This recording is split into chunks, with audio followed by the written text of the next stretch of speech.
Welcome. Today, Great.com talks with Food for Life Global. And in today's episode, we're going to explore a philosophy that concerns every human being on this planet.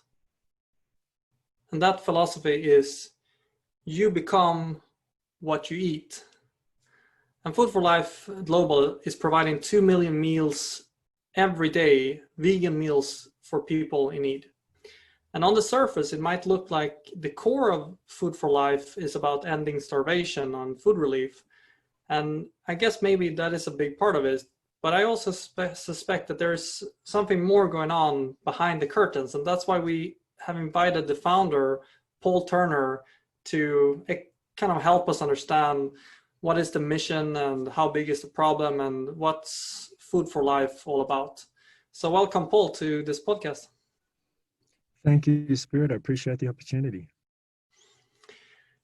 Could you elaborate about food is a way to connect? Does that resonate with you? Yes, of course. I mean, we can see that food is the center of every culture. You can literally define a culture by the food. When you think about pizza or lasagna or anything like that, you think of Italian culture. When you think of spicy foods, you think of Indian culture. So food is the center of culture, it's the center of consciousness. It's the kitchen or the dinner table is the center of the household. We all sort of congregate around the dinner table. So it's an important part of our evolution and our daily life. So Food for Life Global is, as you indicated, is more than simply just a food relief organization. Although we're very good at what we do, we effectively serve, as you mentioned, around 2 million meals every day. And they're freshly cooked meals too, by the way. They're freshly cooked vegan meals. So that morning, the vegetables are cleaned and chopped, the rice is cleaned, and then the kitchen goes into full swing and meals are prepared and served on the same day, directly served to the recipient. So it's quite unique. We're very, very effective in what we do. We can feed more people for less money than any other organization in the world. However, an undercurrent of the actual mission is super important, and that is that food being the center of culture, it's also the great unifier. Food speaks all languages. And so food has the ability to break through barriers and remove all of the divisive sort of mentalities and things which keep us separate and bring us all together around the cultural dinner table or the universal dinner table of life, and bring us, make us feel like brothers and sisters, like one big family. So our tagline, our mission is to unite the world through pure food. And what this relates to is that we believe that is the solution to addressing the real cause of hunger. Because hunger is not the world hunger is not because of a lack of food. There's plenty of food in the world. In fact, there's enough food to feed probably 2 to 3 times the population. So the question must be asked, why is there world hunger if there's so much food in the world? So the United Nations have contemplated this question for many years, and they come up with the answer that it's because of an inequitable distribution. But no one's going the next step and asking the question, why is there inequitable distribution? And we believe we have the answer to that. And that answer is, it's because of a sense of division, a sense of like inequality. We don't see ourselves as a united family, earthlings, like all a global family. And because of that, we're not equally sharing the resources of the world. So with Food for Life Global, we're trying to not only feed bellies, but also teach this message of unity, of bringing people together, of uniting the world around a plate of pure food prepared with loving consciousness, good consciousness. And so in that way, we're nourishing not only the body, but the mind and soul as well. You can hear the rooster in the background too, by the way. We're hearing the rooster, right? So you're living on a farm, is that it's it? an animal. My wife runs an animal sanctuary in the Andes Mountains of Colombia. Oh. It's the only certified animal sanctuary in South America, and it was actually the first one. And so, yeah, this is our life. We live high up in the mountains with 120 animals. So you're saying food can break the barriers of language, or was that the saying that you said? Food It can is. break down the barriers of division, like the things which separate us, because at the end of the day, it's like we may have philosophical, political differences, but hey, let's all enjoy a vegan pizza. Let's all enjoy, a bowl of beautiful vegetable soup and fresh rye bread. It's those things which divide us sort of just dissolve into the around the dinner table. So that's what we're sort of aiming for, is on a much bigger scale, to bring the world together around pure food. Hmm. And a huge side effect of that would also be that you're actually advocating for animals' well-being. Yeah. Yes, exactly. And that's obviously directly related to it, because we're promoting a plant-based diet, and at the same time we're encouraging people to not get their nutrition from animal-based foods, which is obviously not necessary. And in fact, that's another reason why this project that my wife is running is so relevant, because in her project, she's not feeding people like we do at Food for Life Global, but she's promoting also this sense of equality of all beings by showing people that animals also have personalities. They're living, breathing souls within different bodies. And so she essentially has the same mission, but just presenting it in a different way. So in a sense, on the surface, you are providing food to people in need, but on the behind that, it's a matter of the problem that you're trying to solve is inequality. Could that be a definition for the problem that you're trying to solve? Absolutely. It's a very important part of our mission, is to promote this sense of unity, equality of all beings, because whether you're a theist or an atheist, say you're an atheist and you don't believe in a supreme personality of Godhead, a supreme being, you still have to come to agree to the fact that at some particular point in time, there was a singular energetic explosion, which we all came from, the Big Bang. So essentially, we're energetically connected. We all have the same energetic signature. So whether you're a theist or an atheist, we all have to agree that we are energetically connected. There's an energetic signature which resonates through all of us. So at a spiritual or a fundamental energetic level, we're all one and the same. Although we're individuals, we're still very much connected. So that's an important message that people need to understand. Hmm. Could you help us define then, like food, everybody eats food all the time. So it really goes down to personal choices all the time. And could you help us define high conscious food versus low conscious food? I guess killing would be a very low conscious food. Are there more categories like this to define high versus low conscious food? Yeah, well, according to the ancient scriptures of India, at least, and of course, I'm sure other spiritual cultures have different ways of looking at it, but food essentially comes in three categories. It's three basic characteristics: ignorance, passion, and goodness. So food that is in a sense of goodness, it's uplifting to the consciousness, it's satisfying to the senses, it makes the mind peaceful. It's very uplifting. Whereas food and passion is very agitating to the mind. It's very agitating to the senses. It's very spicy, very hot foods. Food in the mode of passion, and food in the mode of ignorance is putrefied foods, which lower the consciousness, which are filled with anger and fear and all of these negative energies, and that can, cloud our consciousness, make us very lazy and very unclear. So what we try to do at Food for Life Global is we're only serving plant-based meals so that the food has the least amount of negative energy. There's the least amount of uh, violence is involved in preparing that food. And then on top of that, the cooks try to prepare the meal with a good attitude, because intention is actually one of the important ingredients when we're preparing food. the thoughts that we have also go into that food, and it does physically change the food. And this is actually scientifically proven. There's literally a whole scientific uh, area of research called, where there are literally thousands of scientists around the world now studying the effect of intention on physical reality. There's a great book by Lynn McTaggart. I think she's from England.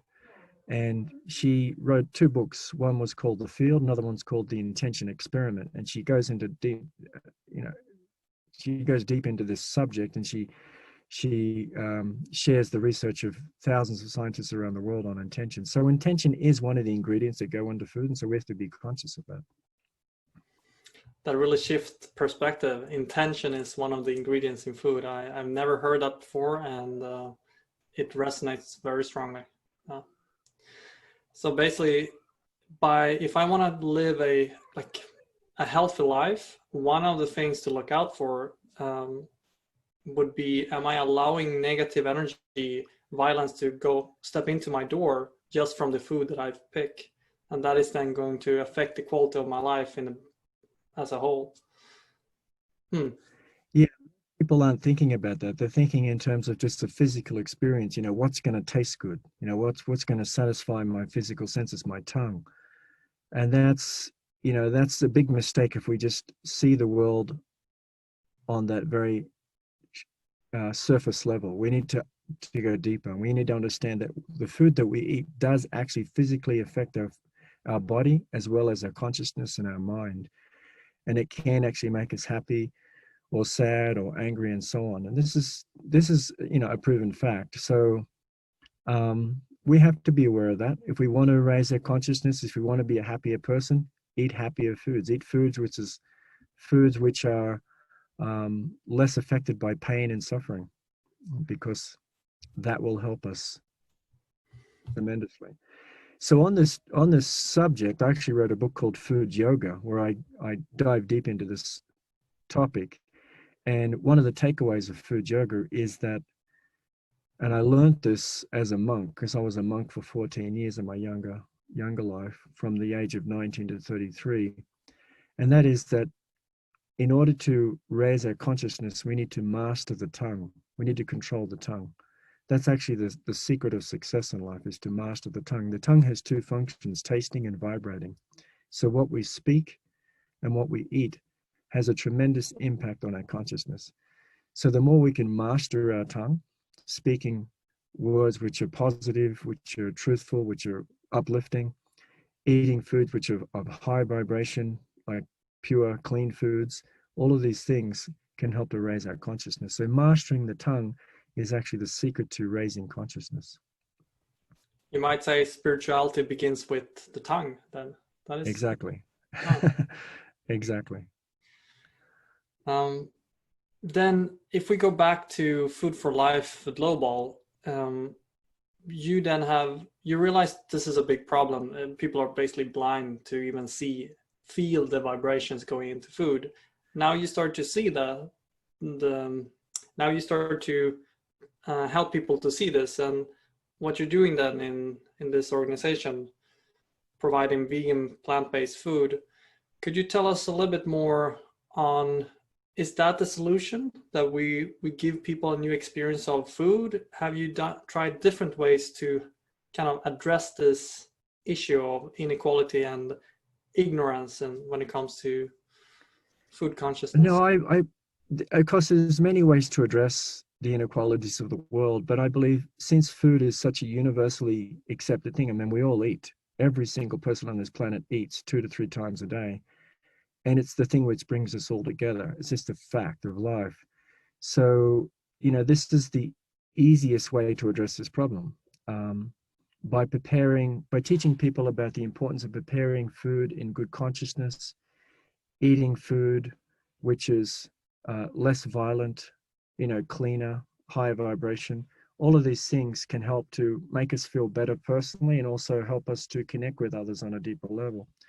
So we believe it's just the most effective way to do that. And in fact, we don't want to just keep this secret to ourselves. I mean, we're very very enthusiastic to share this with others and to see other people start their own Food for Life project. I mean, we actually have books that a book that I wrote specifically talking about how anyone can start their own Food for Life project and become affiliated with our organization and expand this idea of sharing food, uniting the world through pure food, and addressing the problems of the world. Because I believe very strongly that if we had this sense of unity, this sense of brotherhood and sisterhood, things like hunger would disappear overnight.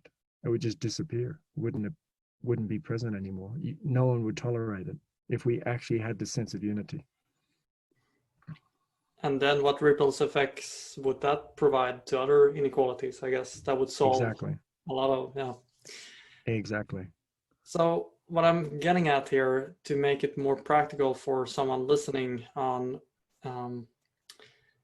one way is that you're providing food meals to people who doesn't have that much possibilities to get food themselves. So you're ending starvation or food relief. And you said that you managed to do that in a very effectful way. Could you tell us a little bit about if someone would donate $100 to this cause, what would that give in proportion to amount of food?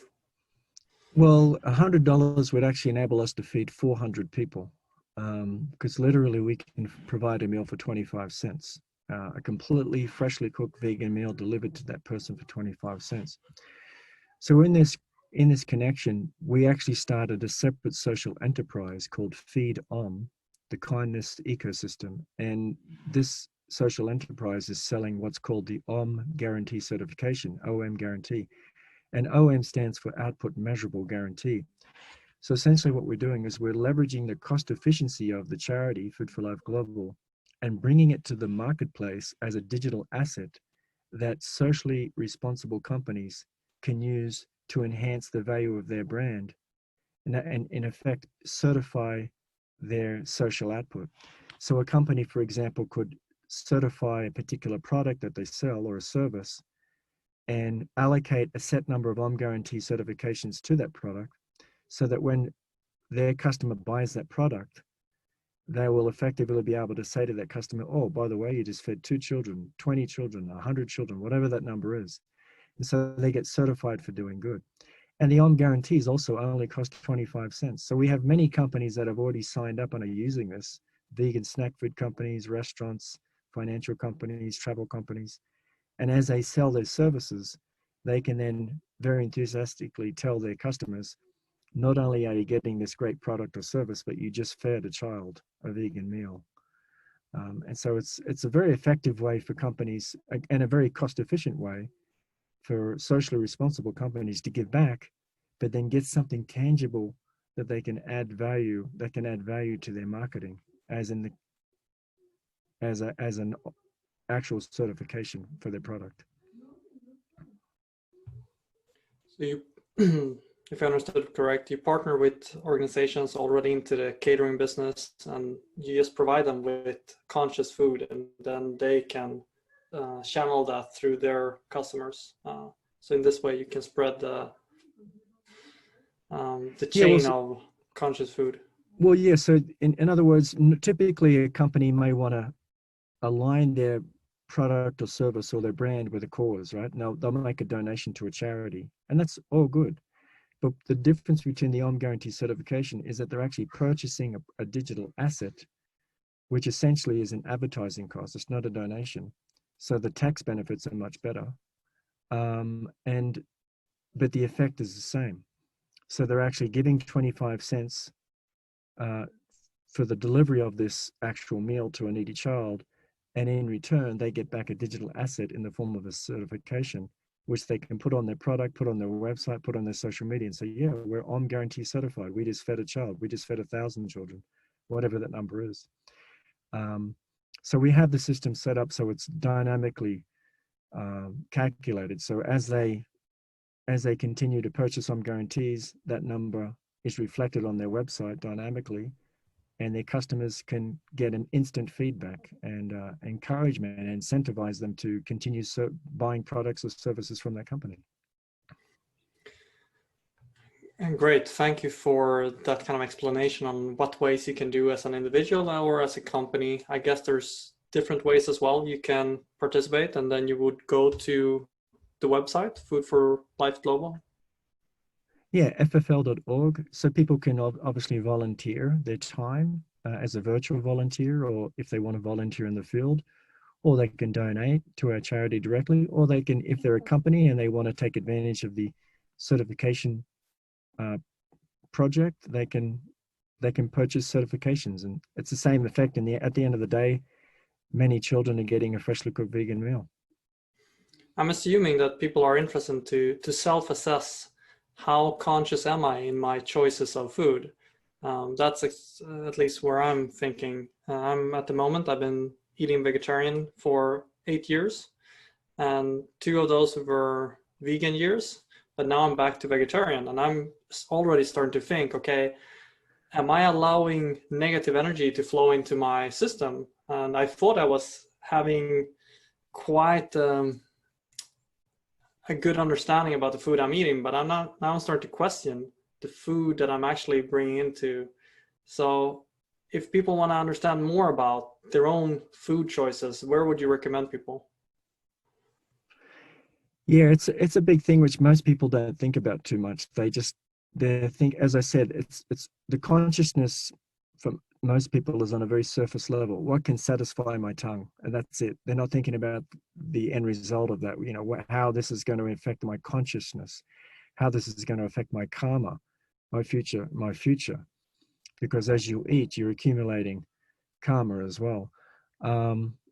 So in terms of like the difference between vegetarian and vegan, obviously with vegetarian, you're still consuming dairy products. And the problem with the dairy products is that they're so linked to the abuse of animals. Dairy cows are horribly abused in the modern dairy system. And so that's why most vegans choose, to abstain from dairy products because of the animal abuse. And it's literally impossible to separate the two unless you have your own cow. But that's typically not really possible for most people. So you just have to be conscious of, what you put in your mouth. Not doesn't simply nourish your body, but it does impact your mind and your consciousness, your soul. And the quicker we can understand that and embrace that, the happier and more successful we'll be in life. Thank you. How about we end this interview on that kind of message? Okay. Would you want to say something? Actually, before we end, is there anything else that you would like for people to understand here that you think is an important message? Trying to think. I think, what I shared today is, essentially what I sort of stand for. As I mentioned, in my early years, I was a monk, and I invested a lot of time in raising my consciousness and purifying my mind. And so that now feeds into everything I do later on in my life, including the books that I write, and the work that I'm involved in. It's always has a spiritual sort of undercurrent, where even though it may not be, it's certainly not sectarian, it's very universal, but there's always a spiritual message there in a certain way. With the Om Guarantee certification, for example, it's a social enterprise. We're selling a digital asset, but it's the Om Guarantee, and Om, of course, is a spiritual sound vibration. So so right there's a very positive effect on the consciousness. People will say the Om Guarantee. In this context, I'm using that as an acronym for Output Measurable Guarantee.